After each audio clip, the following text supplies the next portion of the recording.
Welcome back or welcome front if it's the first time joining us. I am Joshua with Weird Gaming Adventure. As always, we got Adventure Game Geek on this Adventure Game Hotspot podcast. And today we've got Marcus. How the heck are you, gentlemen? Good. Well, you kind of know for the past hour and a half how I am. We've been talking for the last hour and a half, and both of them thought that we were recording. We've been waiting for somebody else to join this whole time, and turns out they can't make it. But we're going to kind of revisit some of these. There's some good stuff. Marcus told me when the release date was for Colossal Cave, and that's a joke. Well, I could feel Ken's wrath right now. well. But we have Marcus Mera, as many know. I'm sure that if you've been following adventure games over the past year, you know that Ken and Roberta Williams are back. They have Cygnus Entertainment, and they're coming out with another game, a reimagination of Colossal Cave. But why am I talking about it? Why don't you talk about it, my friend? Sure. I'm Marcus, and I'm one of the first, well, I'm the first artist to join the company, which wasn't a company in the beginning. It was just Ken and I. Now we are I guess up to 34 people, 30 to 34 people. And we have all hands on deck right now, polishing up the game, getting ready for Gamescom in Germany and PAX West and Tokyo Game Show. Oh, so we're going to be doing some big things in the coming months. And the game is getting closer to a launch, and it's looking unbelievably amazing. I have to hand it to Team Cygnus and Ken and Roberta, finding the best talents in the world. Like we have a global team, and that's the amazing thing about Zoom and Teams and technology today. Like we don't have an office, but we feel like we're an office team, and we're pumping out some amazing things. So what aspects of the game would you say are like the most amazing? I'm gonna say that obviously the VR is something special. Like it's really, it was gimmicky at first, but what we're doing with it and what it is today with a lot of other games, I think Half-Life, they did a Half-Life version that's VR now, that's like unbelievable. mm-hmm. It's just stunning. It's like what we've been waiting for as gamers, to actually be inside the world. Like you feel like you're inside that world, you're fully immersed. That aspect is wildly awesome. The other aspects that I think are wildly amazing is just seeing Roberta's art come to life, seeing her vision, her storytelling, and her spin on this game.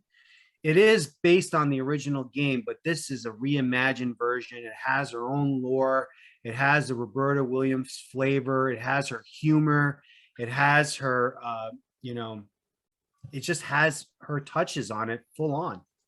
Before, like, people were reporting that she was, looking over the shoulder, not really fully, in the game development. And that was kind of true. There was times she would tell me, Marcus, I've been there, done that. I'm not really interested in game design that much anymore. I'd rather do other stuff. But I knew. Oh, are you sharing screen? Okay. Yeah, I'm sharing the trailer as you speak. Go ahead. You want me to talk? Yeah, keep going. Mm-hmm. Okay, sorry. So I knew that little by little, as we work together with Ken, and I would ask questions to Roberta, and I would basically get her opinions on things, that I could sense that I was kind of helping her come out of a shell that she's been in, and basically come back full on to game design. And I feel like she really has. Like once she was full on, and she kind of warned me through Ken, saying, you may not be happy with Roberta coming on. And I'm like, no, I really want to work with her. I don't care. I don't care if she tortures me. I've been definitely tortured. I've definitely been tortured. But I really, really am loving the process and watching their craft. And they are masters of it. They are literally masters of the craft. And we talked about it earlier where we said that, you know, a lot has changed since the last time she's made a game. And that's true. The technology's changed. The engines have changed. All that's changed is true. But the basic core thing of storytelling and the basic art of game design is the same since they started in 1979 or 1980. Since that beginning, there's a lot of elements of it that's not changed. And I feel like that once she got back on the bicycle and started pedaling, she felt right at home. And now we're having 4 or 5 hour marathon design meetings. She's so much telling the story and explaining and giving design ideas and just like how she thinks about things. And, you know, we talk it out and the team talks it out. And there's, as you know, I'm as a martial artist, I think jujitsu is not just a physical thing, it's a mental thing as well. So there's a lot of mental jujitsu going on in terms of art design. And it's amazing to be able to experience that with her and to see it in action, something that hasn't happened since 1997, 98, maybe even a little before that, because, you know, the last King's Quest wasn't really, you know, her true vision. Right. So we're on the topic of Roberta. I definitely want to figure out and have you explain that how the incarnation of Cygnus came, how you got on the team, how you brought Ken. I don't want to know if you completely brought him out. But let's talk about Roberta. I say that jokingly. It's like, you know, right. I like to say when people ask me like, "What's your title?" in the company, I go, "I like to be called the guy that pulled Ken and Roberta Williams out of retirement." You know, but it would have happened without. What do you think was the biggest hurdle for Roberta, going from looking over your shoulder, giving you a little bit of information, suggestions, to gung ho? I'm going to say that was a long process. You know, it's been a long time, and there's not one thing that made it happen. It was a culmination of things that snowballed into it happening. Mm-hmm. It happened because it's destiny. It happened because it's natural. It happened because she really wanted it to happen. She just needed somebody like me to help Ken start the process, get the ball rolling, keep it moving. And I knew that's what I had to do. I was like, they could call anybody right now and have me replaced immediately with somebody that 1,000,000 times better skills than I have. But I got to do what I got to do to make sure that this game is happening. And that's what I did. And by doing that, it helped propel the company. You know, I'm a businessman too. So there's a lot of things that I do that are not just artistic. There is biz dev stuff that I'm going to be pretty famous for that I pulled off. And, you know, you're going to see it. You know, one of the things, for instance, was the name of the company. Mm-hmm. You know, we knew that we're going to need a company eventually. It just, you know, are we going to do this? First of all, he's like, first of all, Marcus, don't tell anybody we're working. I may pull the rug on this. So I had to do whatever I could to, you know, not. So that's what I did. I kept working. But I knew eventually we're going to, you know, there's got to be a company. He knew there was going to be a company. So then it came down like, what's the company name going to be? So I go, well, you know, you guys are always on your yacht. You're famous for your yacht life right now. You're famous for being boaters right now. So maybe something nautical. So I actually made a list. I got that list in that binder of all the different names that I thought of. And like I even wrote Spinnacle, even though that existed, and Anchor, that probably exists somewhere. And then one day I go, Ken, what's the name of your boat? He goes, Cygnus. I go, that's not a bad name. Threw that on there, Cygnus. And I sent them the list. I said, this is a bunch of ideas that are nautical. And one day he comes back to me, he goes, Roberta decided to call it Cygnus Entertainment. And I go, great, makes sense. You know, it just completely makes sense. That's the first seed of bringing her in. Talking about her boat, bringing her in like that. I would say the first seed was the dwarf. Honestly, the dwarf was the first seed. That was the first thing that got her to really start telling me what to do. All right, tell us what that is. for instance, it was like the description of the character, how she wanted it, how she wanted to act. And but at the time, you got to understand, Ken is pushing me to do the environment and build out the cave.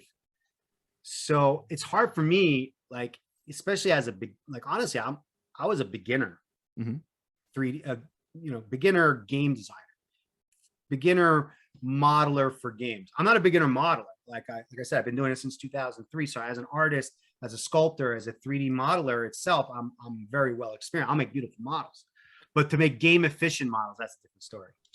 And going in and designing it, like, I remember we threw in the dwarf and it didn't change to what she asked.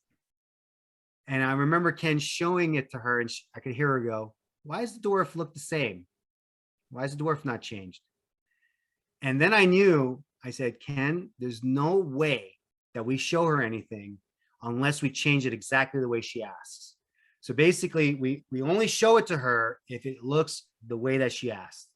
If it looks the way she asked, then we show it to her. But the thing is, he keeps pushing me to do the rest of the whole game to get the prototype done. And that's when I just kept on doing that. So dwarf kind of got backpedaled, put on hold. You can't be character modeler, environmental modeler, asset builder, and do all those things at one time as one person. Well, you had to be at first. And I did. And, he was like, buy assets from the store. And that's when I would go on the store and I look and I'd get some stuff and throw it in just as placeholders, and I said, I'm going to go back and change these things. And there was some like technical problems where my software, when I export as an OBJ file, the model will go from 100% to like 1,000%. So the Colossal Cave was actually quite colossal, So one of the programs like, "Why is it so big, the model?" And I go, "Well, I put the colossal into the cave."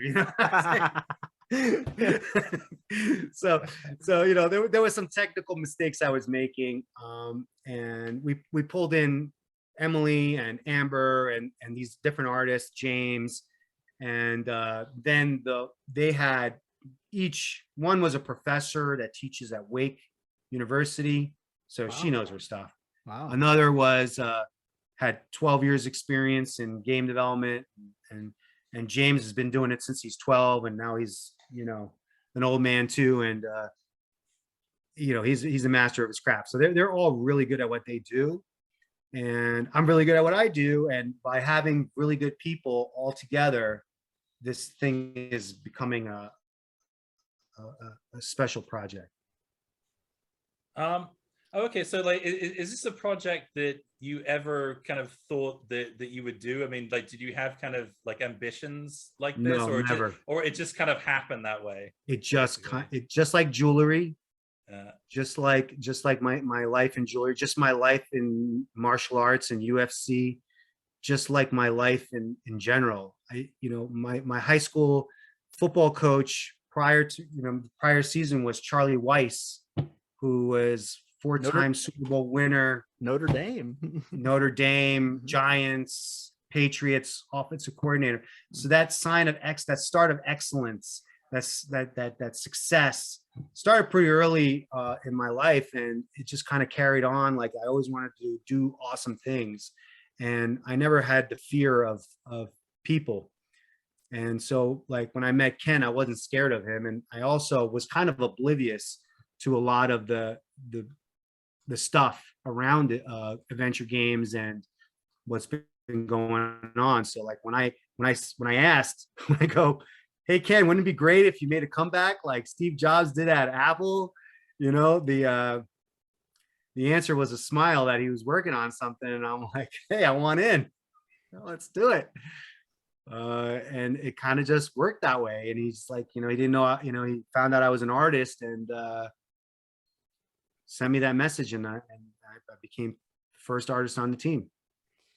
So you said now you have 34 employees? 30 to 34 full-time people blasting away.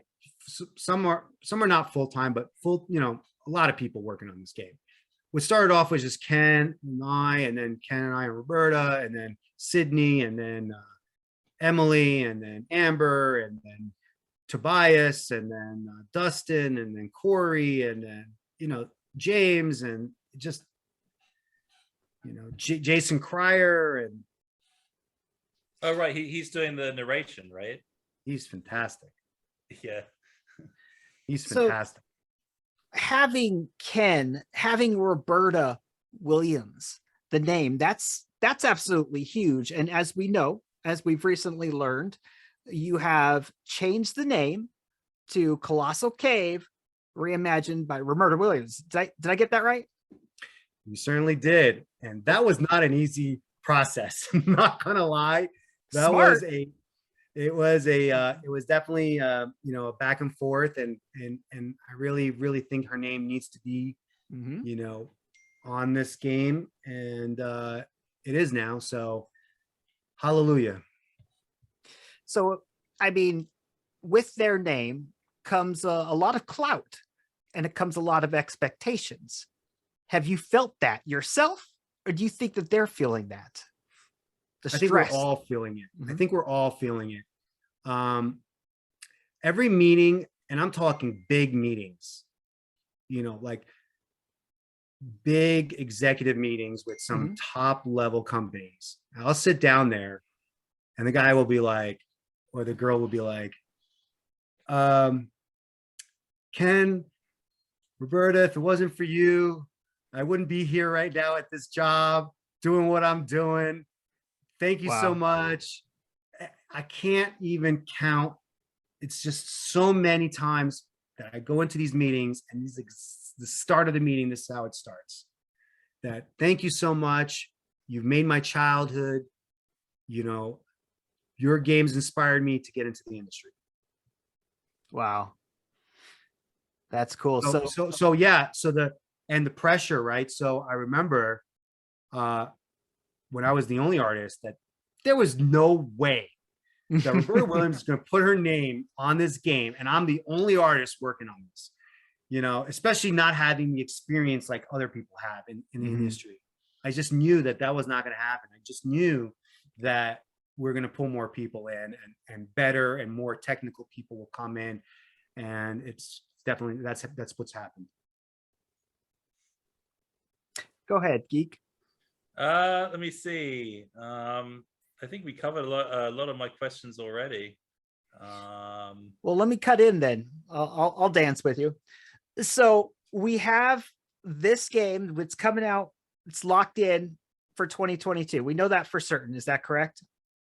Yeah, I mean, never say never, never say always, but yes. Okay. So say this game goes well. All right. Yes. Okay. So, Yes. all right. We're all saying that the game's go. We know it will. We know it'll be well received. No, my answer is yes, they will do another game. I bet you that if this game does well, we will see more games from Cygnus Entertainment. So not only are you a master jeweler, a martial artist, a designer, works with Ken and Roberta Williams, but you're also a prognosticator. You knew exactly what I was going to ask you. Okay, so is this going to be Sierra 2.0? Yes. 100%. That you're a salesman. No, sure. it's not a salesman. I'm a futurist. So this is the very first design document that I made. And I put Project Phoenix, the rebirth of Sierra, was always the mission. So is that symbolically the Phoenix? Is that what you're Yes. referencing there? No, Rising? we never call it Colossal Cave. We always called it Project Phoenix. Whenever we talk to outside people or even internally, we called it Project Phoenix. Because it was the secret. You remember, it was the secret for a while what the game was. Nobody knew except for me. And also the Cygnus logo looks like a phoenix kind of rising. Yeah, that's just like destiny, right? Like That's just destiny. It's all just destiny, really. It's just destiny. It's just the way I even met them, right? Like, I told you the story how I met them, how I just coincidentally was at the same festival. I'm asking the question, can I present the Sierra Online history of King's Quest and Adventures of Serenity? And the president of the festival is like, oh, that's a great idea, Marcus. Oh, by the way, Ken Williams will be here, and we'll have you lead in. So like, it's like that was destiny, And then I finally talked to Ken Williams, and I'm like, look, I don't really know much about, and not that I don't know, but I'm not an expert level knowledge of these games. I'm like, can you tell me a little bit about it? He goes, well, I just wrote a book. Let me send you a copy. Destiny. Did you not know that he had a book at the time? No, I did not know. Oh, wow. So you really went in blind. 100%. That totally helped you. No doubt. Because there's so many people that came before you, undoubtedly trying to use all of their clout on this guy in this industry, yada, yada, yada. You need to come back and let's work together. And to Ken, well, he's up here, and so you come from a completely different perspective with maybe a younger, jive to you, a little like a sense to things. And again, that's the way it needed to happen. Whatever it was, like I said, maybe ignorance was bliss. Like maybe the things I didn't know helped me, but the things I did know helped me, right? So one of the things I know is the password Ken sent me. We were just joking about that. Like I played Losers Sue Larry in the 80s, right? So we were going over some of my favorite games, and definitely Losers Sue Larry. And I actually got an email from Al Lowe today, and I'm like, wow, you're a cool guy. I like you. Like I'm really happy to hear from you. So that password got me into executive offices, right? So, if Marcus Mera calls the head of whatever company, they really don't care. But as soon as I say, hey, I'm Marcus and Ken sent me, then the door's open. I'm the liaison for Ken Williams. And then here I am sitting in executive offices with top level people. and I'm smart enough to ask the questions. How do we do this? Where do we go from here? Because I'm a businessman. I'm not just an artist. I have a very high level sense of business and running an organization. And, before Ken Williams, I was always the boss. Mm-hmm. But now Ken's the boss because he's always been the boss. So, for me, like I know how to run a company and I know how to do things and I'll ask these tough questions or these good questions to get our company the right relationships, the right partnerships, the right opportunities. A lot of my questions got us into GDC with Unity. Like a lot of the things that I did got us there to have the booth with the GDC demo. Granted, it was Ken sent me password that got us there, but I was the one that asked these kind of things to make it happen. You put the feet to the pavement, so to speak. Yeah, like they are been retired for a long time, and part of them loves being retired. Who doesn't love just traveling on a boat and like having a good life, right? This is real work. Like now they're working full time, and they're kind of like we kind of want to go back to the boat a little bit. So we're gonna hire all these people, and now we're gonna go back to the boat. So like they're literally on their boat right now with Starlink, working, and enjoying that yacht life. All right, so let's talk about Marcus Mera as a person. We're going to talk about you, your thoughts, your fandom of adventure games. Some of this you may not know. I mean, if you don't know, just say I didn't play the game. There's going to be plenty of those. Okay, all right. Well, we'll just make it easy right up front. What is your favorite Sierra game? I'm going to have to say the Space Quest series. Which one? If I had to choose one, I'm probably going to say Space Quest 4. Ent must be a secret code. Perhaps it means self-destruct, or maybe change return. Okay, that's a great answer. Yeah, I love Space Quest 4. Besides that part where you had you had to fly around and it was kind of sketchy over there. Sketchy. Depending on your process. I had a 386, so it was slow. Mm-hmm. So it worked for me fine. But a 386 as a kid, right? was... So as a kid, but if I reflect on it now, right? I watched Game Grumps, Danny from Game Grumps, and they played Space Quest 5, and they were so funny. They're so funny, dude. When they read the lines, they were so funny that they made me love Space Quest 5 more.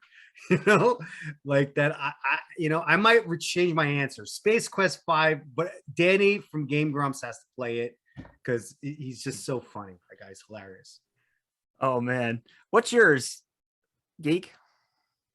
Oh, my favorite Sierra game? Yeah. Oh, King's Quest 1. Yeah, and that's also my favorite game of all time. King's Quest Roberta 1. will love that. No doubt. No doubt. I think it's gonna be that like for the rest of my life. Like that's not gonna change. Yeah. I was more of an Ultima guy back then. I played the King's Quest. I liked it, but I was more of a Dungeons and Dragons Ultima guy, not so much a fairy tale. Like her stuff is much more based on fairy tale lore. And Lord British was more like, he was a little nuts. So he was more into demons and dragons and stuff like that. And I guess I leaned more towards that as a kid, overall. So you started out your young years of playing PC games as Commodore 64. Oh, that's, to me, I think of all of those as, we'll just call them computer games. Okay, fine. Computer games. Fair enough. PC, personal computer. Got it. My first computer was a 386, so I never had anything. A 386 SX25 megahertz. I never had anything before that. So I'm talking without a frame of reference to before. So what was the game that you played, though, that you started saying, okay, I'm an adventure game fan now? 100% it would be this game right here, Maniac Mansion, Ron Gilbert. I played it on a Commodore 64. This is an IBM version, but I had the original Commodore 64 version. I have the disc still, and nice. I play that. This game sort of scared me in a way because it was a little dark with its scary mansion and being locked up in the prison in the basement and the weird scientist trying to kill your girlfriend. It's weird scary. That's what kind of makes it kind of like Rocky Horror Picture Show. Yeah, it's not scary. Horror scary. It's just it's like a nervous scary. So that's what event like. So sometimes Roberta says I'm too dark, like she thinks my I'm just more too dark for her sometimes, right? And I'm like, no, I don't mean to be horror. I'm not horror. I'm kind of that Maniac Mansion scary, where it's like it's fun. It's like the scariness is the fun part. It's not horror scary. Okay, and then after that was Zach McCracken. Yeah, right. So now we're just taking a stroll through his bragging rights. I just want to see the boxes again. For sure. I have some cool stuff. I gotta say, I got very lucky. I mean, I would never go on eBay and pay like $400 or $500 for this. I just won't do it. All right, I got this. I'm gonna have you tell a quick story here, but if you have not had an opportunity to follow our friend, we're going to call him Dr. Guillotine because that's his YouTube channel. He's got a video where he went and pulled in this haul. And by a haul, as a fanatic computer game collector that I am, I'm not even happy for you. I'm actually pissed off. I'm going to say, I'm sorry. I kind of feel the same way. Sorry. You're going to see this video. You're all going to be mad at me. Briefly tell us the story, though. Give us. I'm on Facebook and I see, this lot of games and computers, and it was like I saw the Zach McCracken, and I messaged the person. They're like, $100, and I'm like, that can't be real. So I literally start filming. I'm like, all right, I'm filming this. I'm going to go get this right now. I hop in the car. I drive out, and I give the $100, and there's like literally this pile of games and computer parts, and it had like ad lib cards I had in there, different graphics card, voodoo cards I found in there, and just all kinds of stuff. And what else was in there was like, this. That's so sick. And the Zach McCracken, and then this, and I'm like, holy moly. And I do know what those things are, but you didn't see them in the ad. I only Yeah. saw them when I got home and I pulled out the box. I'm like, oh my Also, God. she didn't even display that in the ad. She didn't even know that those were unique. The only and thing rare. I saw that was a hint was the Zach McCracken. The ad itself looked terrible. It was kind of like somebody just kind of took a picture of like some stuff. But I saw the Zach, and that made me jump out. The Grim Fandango. It was like the what's what of like adventure game stuff. You would love it. So Dr. Guillotine is his YouTube channel. Yeah. I just followed him. Everybody else, I suggest that you follow suit. If nothing else, but to see this this haul video and that you could be jealous. And I honestly haven't put out hate him. I haven't put out too many videos since I've been for the past 2 years because of Ken Williams, right? But I will be. I have a bunch of stuff that I've been recording, like the GDC stuff. I got a bunch of stuff that I'm putting out based on like developing this game. GDC. So you were the man who got him into the GDC, as a liaison. Well, look, again, it's using the password. It was asking the right questions in the meeting. It was using my business savviness, and also because the people that I'm talking to are fans of Ken and Roberta Williams. They're going out of their way to make things happen because they're royalty, and we all want to see them back, right? Like I didn't know that. Like in all honesty, like I just wanted them back as a natural thing. But as I hear that this was something going on for years that people were asking for them to come back. So again, I joke around when I say I take credit for bringing them back, but of course I did have a part in it. It was going to happen one way or another. Once he wrote that book, it kind of started it kind of got the juices going, right? Like, they start reminiscing, they start remembering. And, in terms of actual game design, I helped push it forward by producing art and very good art and very good stuff that they liked. And like, it was not a good game at the end, right? Because again, it was just a prototype. And I knew it was not a Sierra level game, that's for sure, until we get proper talent in to do it. And would you say that you guys have that proper talent now? Too? Oh, yeah. I mean, again, from Amber, who's a professor at Wake, to James Carroll, who's been making games since he's 12 years old, to Emily, to John West, who's this unbelievable programmer. He made a VR game called Skater XL that sold over 1 million units.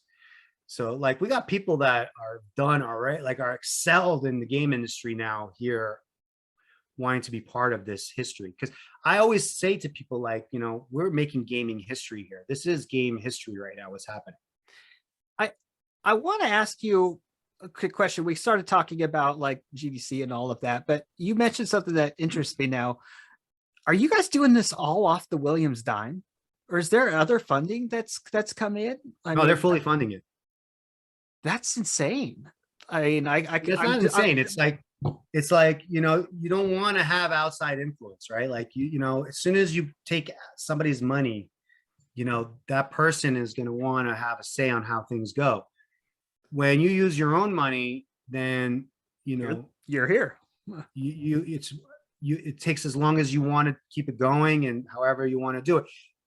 They are in control. I totally mean that's insane in a good way. That fortunately they are, well, I don't know their position, but clearly they're in a position to where they can fund their hobby. You and look make in it a the internet business where they now. sell the company for over $1 billion, right? So I'm I've not been saying I'm not saying they got Right. $1 billion in their pocket, but they clearly got a significant amount of money especially in 1996. And Ken's not a dumb guy; he's a smart guy. He's going to invest in certain things. I'm sure he's got investments. I'm sure he's got things that he's been doing. And you don't buy a yacht, you don't build a house if you can't afford those things. But they clearly can, and very, very. I'm hoping one day to have that life. How's it feel to know that you are an investment made by Ken Williams? He's invested in you in a way. I can't believe it. I was very nervous in the beginning. Like I said, they could have made any phone call and have somebody with 1 million years more experience than I have. So I just had to make sure I put my head down and just deliver everything he said. So for a good year and 6 months, I've had no life.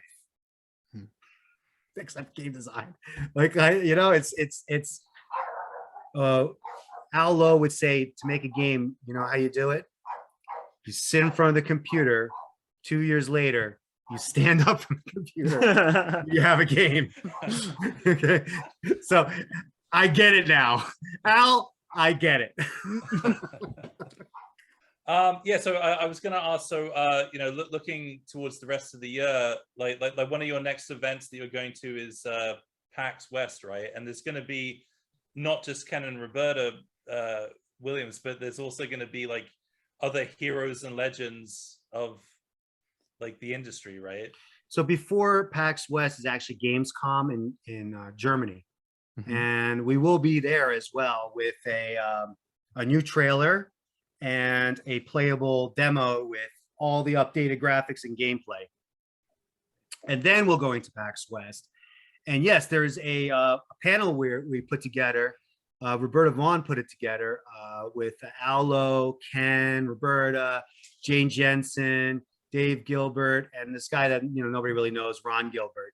And I mean, wow, what a panel, right? Ron Gilbert, Monkey Island, Return of Monkey Island.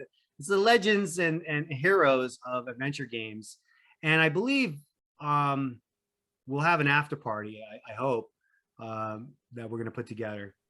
I don't think we're going to have a booth. I don't really think we're going to want to be on the floor at PAX.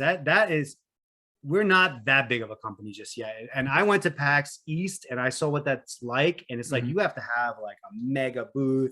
We need like a full scale dragon, and we need people dressed as elves and dwarves, and it needs to be like a set from Back to the Future where like the shark comes down and bites you as you're going into the theater. It's got to be big, because Ken is like, if you ever do something, we always did it big. So like, we're only a month away, so there's no way we're going to put that together. So what we'll probably end up doing is have a nice after party where we invite everybody and we'll have a nice space, and we'll do something like that, which would be really cool. Listen, guys, the Sierra parties were legendary. It's not Sierra anymore. This is Cygnus. And by the way, Adventure Game Geek and myself are going to be there as well. We're going to be doing a show. So come and see us as well. Say hi. And for sure, we're going to make this a new Cygnus party. That's what it's going to be legendary at everybody's going to be talking about from that on out. Yeah, let's just say that. We'll say that. It's going to be historic. I really feel it. Historic. So Adventure Game Geek will probably literally doing his bowing down to Roberta Williams like he does. No, I think that would be too creepy to it might actually do the rose petals. You gotta do the rose petals. That's just walking.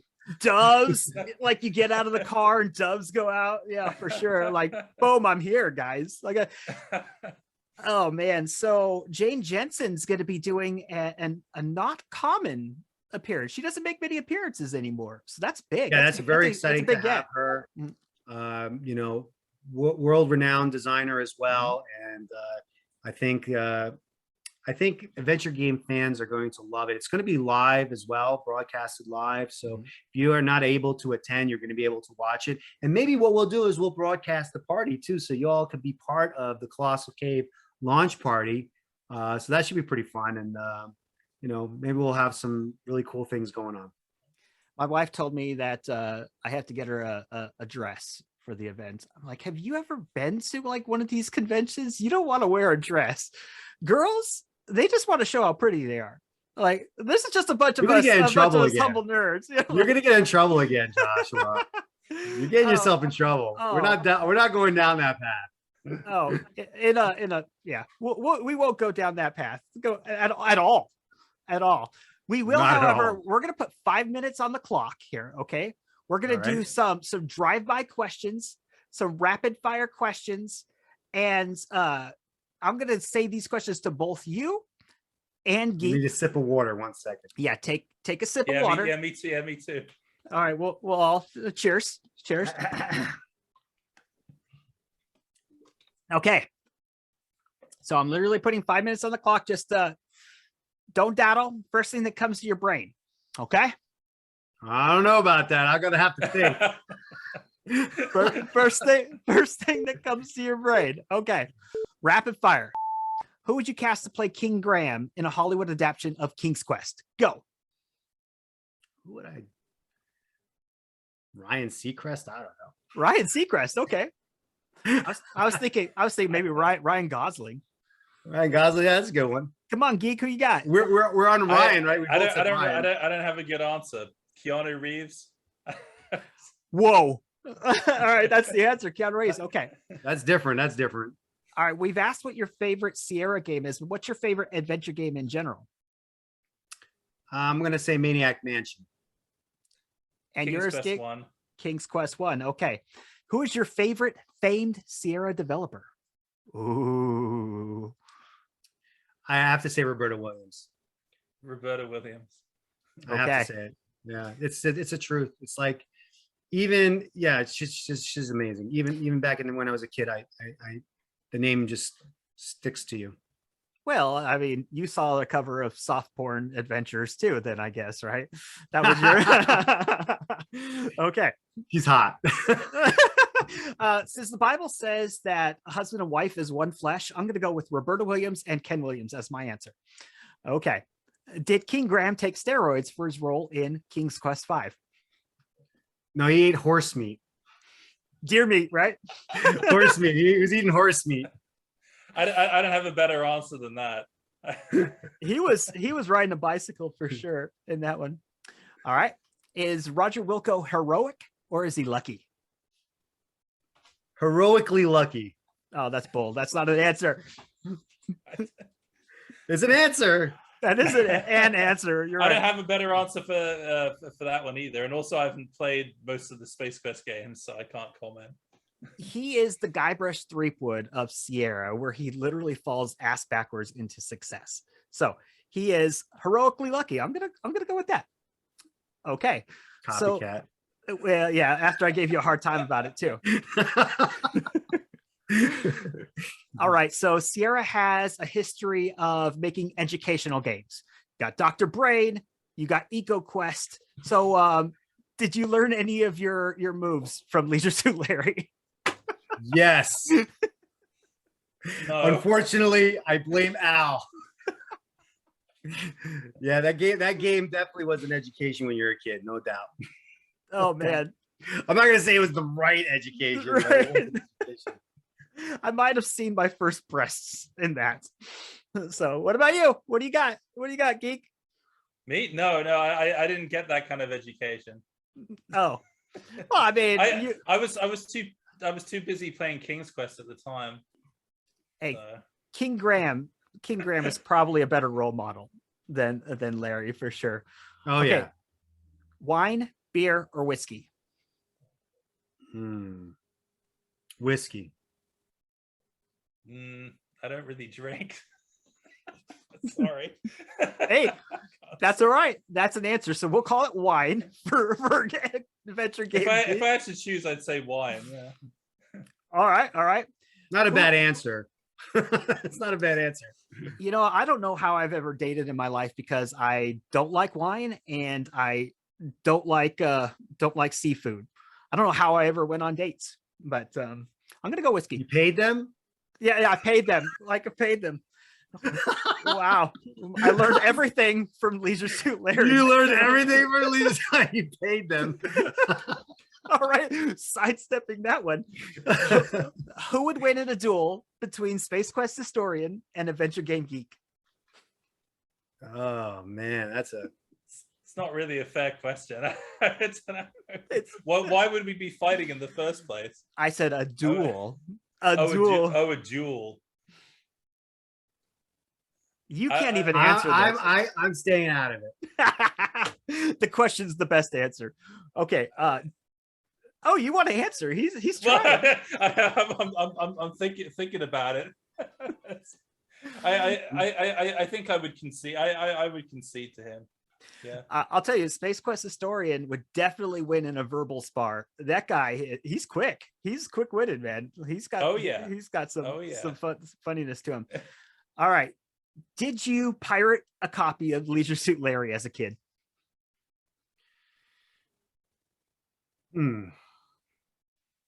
I don't remember. No, that's a No, no. I don't then. remember. I That's a don't no. remember if No, I had I a box didn't. copy or. I'm not saying I never pirated anything, but I don't remember if I pirated that or I bought that. They did I a don't remember. pretty good job in their pirate protection or whatever the heck they call those. I actually learned some things while trying to get the answers into Leisure Suit Larry with my pirated copies. I learned- remember I had a alpha version of Space Quest 4 that I believe was black and like they didn't even color the graphics yet. And you know, we had a pirated copy that was pre-released. I remember that. I think he understands. So Lorbo or Conquest series? Didn't play either of those two. Lorabo. That's a For tough sure. one. That's a tough one. I'm gonna go with the Conquest series, but Dagger von Monra was probably my favorite Lorbo. All right, first thing that comes to your brain, what is the release date of Colossal Cave Reimagined? See, that's where I kind of knew something was coming with that. That's not happening. That's a Ken. You know what? I'm going to defer to Ken. That's a Ken question. That's a Ken question. Yeah. Oh, In fact, man. when I did make a prediction at one point, I was told to sit in the corner and you're not allowed to make these discussions anymore. So that's a Ken question. You're a company man. I'm proudly. I mean, this is so much fun. You know, feel very blessed and lucky, and you know, heroically lucky. So you are the opposite of Roger Wilco. No, we said heroically, you know, lucky is Yeah, Roger. but you didn't fall ass backwards into success. You made it happen. You made that happen. I did make it happen. And you weren't a janitor prior to all this. Jeweler. Completely different spectrum. That's a way on the other side of the pendulum, for sure. Geek, throw some stuff at us. Do you have anything that you want to ask before we call it? Not really. I'm just curious. Is Maximus Mera your real name? So Maximus was given, like, I picked the name, the Maximus. After When I watching was- Gladiator, for sure. So yeah, so what happened was, you know, the Gladiator was around the time of 1999, and I was a diamond dealer, and you know, Marcus sort of stood out, you know, but like whenever I made my calls for selling diamonds, Maximus always stood out, and it just stuck with me. And then you know, everybody called me Maximus. Hey, Maximus, I need some diamonds. Maximus, I need this. So yeah, it just kind of stuck with me. And then I made a really cool logo. If you go on my jeweler's website, 3ms.tv, mmm.tv, I made this really cool logo, and you know, it's my stamp, it's my hallmark, and whenever I say Marcus Maximus Mera, you know, it's different, it stands out, and people remember it. That is incredible, by the way. 3Ms. That's your trademark now. Triple M. It triple M or Geek is very excited to beta test. Now, I'm sorry, beta testing is the worst job you could possibly have. As a kid, you always wanted to be a beta tester. I want to be a beta tester, but then it's like you got to play the game over and over again, and sometimes it's like not just play it over. Your job is to break the game and look for problems. Right. Exactly. These kind of things. I've been a beta tester for a few times. I really love it, actually. If that's your jam, that's your jam. And you know, you gotta hit up Steve Alexander at Infamous Quest and hit him up, and he's the man that's running the beta tests. Yes, sir. No, not me. I'm the kind of guy that if I'm playing it, I want to play it as it's intended. I want everybody else to do all the work for me going in, and that, You know, that way I'm going to give you a game that's not really traditionally called an adventure game, but I played it and I feel like it's an adventure game, you know, but you know, with some violence, and I loved it. It was called System Shock 2. Yeah, that's an adventure game. I think it's an adventure game. It feels like an adventure game. Sure, you're shooting things and blah, blah, blah, but it has a story, has a progress. You're solving puzzles in a way. And I love that game. I just came out with a column on adventuregamehotspot.com that talked just about that, what an adventure game is. If it has storyline, if it has exploration, And if it has puzzle solving, it's an adventure game, whether it has action, whether it has some level of shooting or something. As long as you have those, it's just a modern incarnation of an adventure. And so System Shock's a great game. That's a fantastic game, by the way. It's a really cool game. System Shock 2 was in particular, that's the one I Yes. like. You know, and I think there's a remake coming out, so I can't wait to see that. Ooh. All right, I have one more quick question that I want to throw at you. This just popped at me. Okay.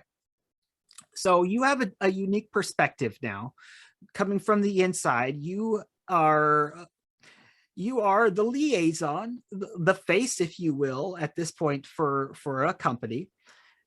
Now, another company Hope that's a good face. it's just fine. I like the glasses. Now, we have now Return to Monkey Island that is back. However, the fans are very upset to the point to where they're being hateful. So with your perspective, what would you say to those fans? I don't think it's a big majority of fans. I think it's actually a segment of fans that complain about the art. And, you know, personally, I think that they should wait for the game to launch to really judge things, because I remember getting comments about the art that I did for Colossal Cave and that the team did, getting some emails. And I'm like, this is pre-out. This is not even out yet. Like, give us time to let us put the game out, then judge us, you know? And you can't, I think there's a toxic fan base that is in this gaming industry that I just really discovering. I didn't really know about it. I told you, I'm ignorant to this stuff and I really don't like it. I think it's unfortunate, but it's not just in gaming. Honestly, it's all the social platforms and what they do, and going through this coronavirus and everything that's been going on. It's more than just gaming that we have this toxic culture. And unfortunately, I don't think it's going to change anytime soon. Bravo, top drawer. And that is actually a common opinion from a lot of the devs that we talk to, people that are on the inside. Just give it a shot. Whether you like it or not right now, it doesn't even matter. What matters is, will you like it when the game comes out? If it's rubbish at that point, sure, you've paid for it. It's not going to be complain if you want. It's going to have his Yeah. Name one game that he made that's an adventure game that stinks. There is none. So why is everybody so entitled? They feel like they haven't even paid for this game yet. They feel like they could just complain about something that they have no ownership over. This is obviously a very deep question that goes beyond gaming. This is just society in general at this point. And you know, it's not going to change anytime soon. Unfortunately, it's actually going to get worse, in my opinion. And maybe this is the old man in me talking, because I am, you know, almost an old man now. And you know, get off my lawn.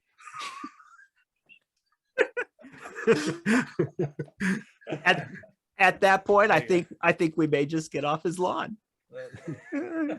Where can we find you, my friend? Pimp the game real quickly on your way out, and then tell us where we Forget can about find you. following me. Follow colossalcave3d.com. All our social platforms are in the top right corner.